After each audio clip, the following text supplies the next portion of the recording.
안녕하세요. 오늘은 목장공과 16과 요아스, 은혜를 모르는 사람에 대해서 함께 나누어 보도록 하겠습니다. 오늘 함께 나누실 하나님의 말씀은 역대하 24장 17절에서 19절까지의 말씀입니다. 제가 하나님의 말씀을 봉독해 드리도록 하겠습니다. 여호야다가 죽은 후에 유다 방백들이 와서 왕에게 절하매 왕이 그들의 말을 듣고 그의 조상들의 하나님 여호와의 전을 버리고 아세라 목상과 우상을 섬겼으므로 그 죄로 말미암아 진노가 유다와 예루살렘에 임하니라. 그러나 여호와께서 그들에게 선지자를 보내사 다시 여호와에게로 돌아오게 하려 하심에 선지자들이 그들에게 경고하였으나 듣지 아니하니라. 아멘. 네, 그래서 오늘은 요아스라는 왕에 대해서 함께 나누어 보겠습니다. 요아스라는 왕에 대한 성경의 평가는 대체적으로 부정적인데요. 우리가 요아스의 어떤 점이 그러했는지 천천히 읽어보면서 살펴보도록 하겠습니다. 그럼 서론의 내용을 먼저 읽어보도록 하겠습니다. 요아스는 여호와께서 도와주신다는 뜻입니다. 유다의 8대 왕으로 즉위해 40년간 통치했습니다. 요아스의 삶을 통해 몇 가지 교훈을 생각해 보겠습니다. 네, 그래서 요아스는 남유다의 8번째 왕으로서 굉장히 오랜 기간 남유다를 통치한 왕입니다. 그는 굉장히 파란만장한 삶을 겪었고 하나님의 은혜로 왕이 되었지만 그러나 그는 하나님 앞에 끝까지 신실하지 못하고 결국 하나님을 저버리게 됩니다. 요아스의 어떤 점들이 그러했는지 본문을 읽어보면서 함께 살펴보도록 하겠습니다. 그러면 첫 번째 문단을 읽어보도록 하겠습니다. 1. 요아스는 출발은 불행했지만 은혜를 입었습니다. 요아스는 왕의 아들로 태어났지만 1살 때 아버지 아하시아 왕이 죽었습니다. 그러자 아하시아의 어머니이자 요아스의 할머니인 아달랴가 일어나 왕의 자손들을 모두 죽였습니다. 하루아침에 친할머니에 의해 집안이 멸문지화를 당한 것입니다. 그러나 아하시아의 누이이고 아달랴의 딸이자 요아스의 고모인 여호세바가 왕자들이 죽임을 당하는 중에 요아스를 빼내 죽음을 면하도록 숨겨줍니다. 남편인 여호야다 대제사장과 함께 성전에서 6년 동안 숨겨 키운 것입니다. 요아스는 그러한 역경을 딛고 왕위에 오릅니다. 여기서 우리는 불행한 출발과 현실에 대해 생각해 볼 수 있습니다. 사람 중에는 자신의 과거와 출발에 대해 한탄하는 사람들이 많습니다. 그러나 과거의 내 모습이 좋지 않았어도 불행한 일이 있었어도 현재 모습이 보잘것없어도 하나님은 새 일을 행하실 수 있습니다.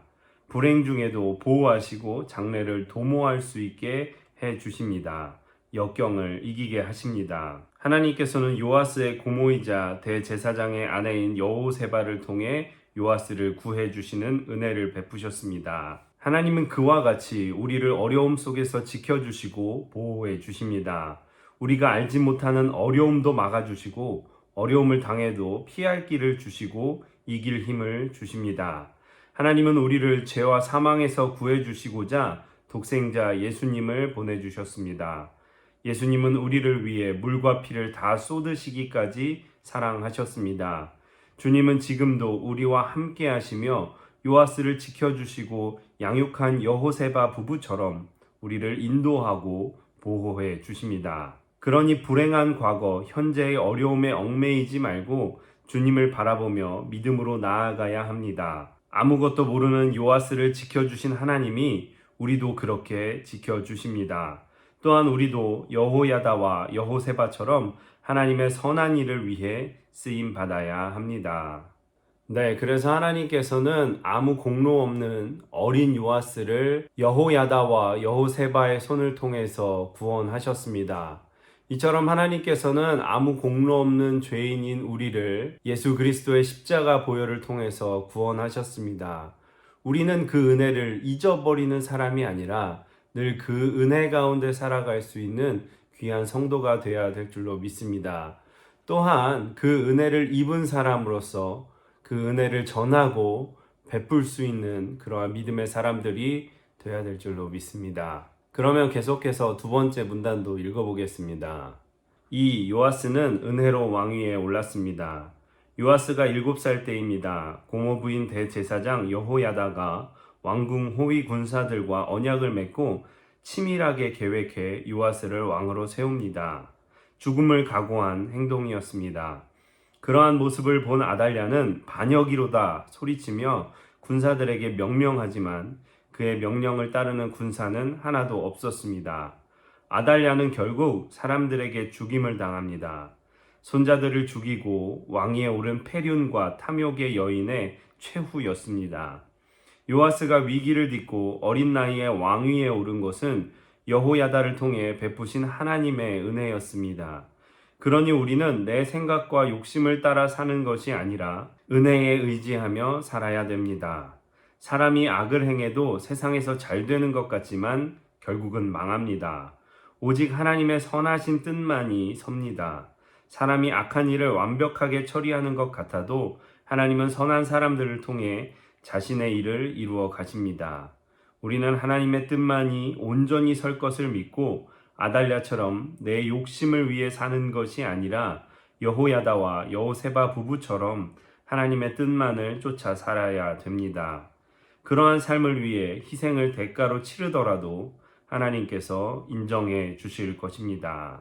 네, 그래서 요아스는 은혜로 왕이 되었습니다. 요아스가 왕위에 오른 것은 그의 노력이라기보다는 그의 고모부였던 대제사장 여호야다의 죽음을 각오한 계획 덕분이었습니다. 그러나 반대로 자신의 탐욕과 권력을 위해서 사람들을 죽이고 마음껏 좌지우지했던 아달랴는 결국 비참한 최후를 맞이하게 됩니다. 이것을 통해 우리가 알 수 있는 것은 인생에서 우리는 우리의 힘을 의지하고 욕심과 교만으로 살 것이 아니라 하나님의 은혜 가운데 살아야 함을 고백할 수 있습니다. 하나님의 은혜는 어떤 노력에 대한 보상으로 주어지는 것이 아니라 마치 선물과 같아서 우리에게 값없이 주어지는 은혜라는 것을 기억하셔야 될 줄로 믿습니다. 우리는 살아가면서 하나님만 바라보며 그 은혜를 의지하며 살아가야 되는 것이 우리 믿는 사람의 기본적인 자세라는 것을 꼭 기억하셨으면 좋겠습니다. 그러면 계속해서 세 번째 문단도 읽어보도록 하겠습니다.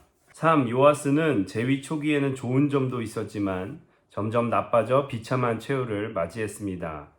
재위 초기에는 여호야다의 신앙적 조언에 귀 기울여 여호와 보시기에 정직히 행했습니다. 여호와의 성전을 수리하기도 했습니다. 일에 진척이 늦어지면 손수 사람들을 다그치며 일이 이루어지도록 할 정도로 열심도 있었습니다. 그러나 좋은 점은 그것뿐 점점 나빠져서 배교회까지 이릅니다. 그는 산당을 제거하지 않았습니다. 선한 왕들은 산당을 없앴는데 요아스는 산당을 제거하지 않았습니다. 그것은 우상 숭배를 용인한 행위이기에 성경은 그가 산당을 없애지 않았음을 언급하는 것입니다. 자신을 구해주고 왕위에 오르게 해준 대제사장인 고모부 여호야다가 죽자 백성들의 요구를 받아들여 하나님의 전을 버리고 아세라 목상과 우상을 섬겼고 나라 전체에 우상 숭배를 조장했습니다. 하나님은 선지자들을 보내 요아스의 그러한 점들에 대해 경고했지만 듣지 않고 그 뒤를 이어 여호야다의 아들 스가랴를 보내 요아스를 꾸짖고 하나님의 심판을 경고하게 했습니다. 그러나 요아스는 그를 여호와의 전 뜰 안에서 돌로 쳐 죽이게 했습니다. 스가랴는 요아스를 살려준 여호야다의 아들이었고 요아스와 사촌인 사람이었지만 자기의 잘못을 지적하는 것에 분노해 그렇게 처참하게 죽인 것입니다. 은혜를 원수로 갚은 것입니다. 스가랴는 죽어가며 여호와는 감찰하시고 신원하여 주옵소서라고 기도했습니다. 요아스는 결국 비참한 최후로 인생을 마감합니다. 아람의 침공을 받아 요아스는 전장에서 크게 부상당하고 패해 성전 창고에 물건까지 바쳐야 할 정도로 힘겹게 조공을 해야 했습니다. 그러다가 결국 자기 신하들에게 배신당하고 죽임당했습니다. 하나님을 배반하고 은혜도 모르고 산 사람의 최후입니다. 우리는 교훈을 얻어야 합니다. 하나님을 향해 좋은 모습이 있다 해도 온전히 서지 못하게 하는 것이 있으면 안 됩니다. 일편단심 하나님만 바라보며 최선을 다해야 합니다. 하나님 조금, 내 마음대로 조금 식으로 살면 안 됩니다. 하나님을 온전히 섬기지 않고 자기 뜻이 조금이라도 들어가는 것이 처음에는 그리 커 보이지 않아도 결국은 그러한 작은 틈으로 인해 전체가 잘못되는 것입니다. 우리는 요아스의 삶을 보며 하나님의 은혜에 늘 감사하고 작은 일이라도 가볍게 여기지 말고 늘 깨어 있으며 하나님과 사람에게 은혜를 보답하는 삶을 살아야겠습니다. 네, 그래서 요아스는 하나님의 은혜를 입은 사람이지만 안타깝게도 그 은혜를 잊어버리고 자신에게 신앙적인 조언을 해주던 여호야다가 죽자 자기 맘대로 살게 됩니다. 그리고 하나님의 선지자였던 스가랴를 죽이기까지 한 것입니다. 우리 그리스도인들의 신앙은 예수님의 은혜 안에 머물러 있는 것입니다. 그 은혜 안에서 늘 겸손하고 동일하게 여호와 하나님만을 바라보며 살아가는 것이 우리 믿는 사람들의 자세인 것입니다. 우리는 날마다 하나님의 말씀을 가까이 하고 기도로 하나님 앞에 나가지 않으면 우리의 죄된 본성이 자꾸만 하나님으로부터 멀어지게 합니다. 그렇기 때문에 오늘도 여러분들 말씀을 읽고 기도하시면서 하나님께 더욱더 가까이 가시려는 그러한 삶의 자세들이 필요합니다. 말씀과 기도를 가까이 하여서 하나님의 은혜 안에 거하시는 저와 여러분이 되시기를 주님의 이름으로 부탁을 드립니다. 네, 이렇게 해서 목장공과 16과 성경의 인물 요아스에 대해서 함께 나누어 보았고요. 나눔과 삶의 적용을 읽어보시기를 바랍니다.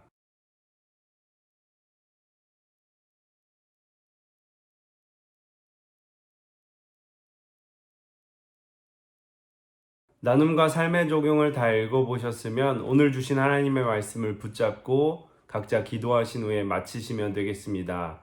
수고하셨습니다. 감사합니다.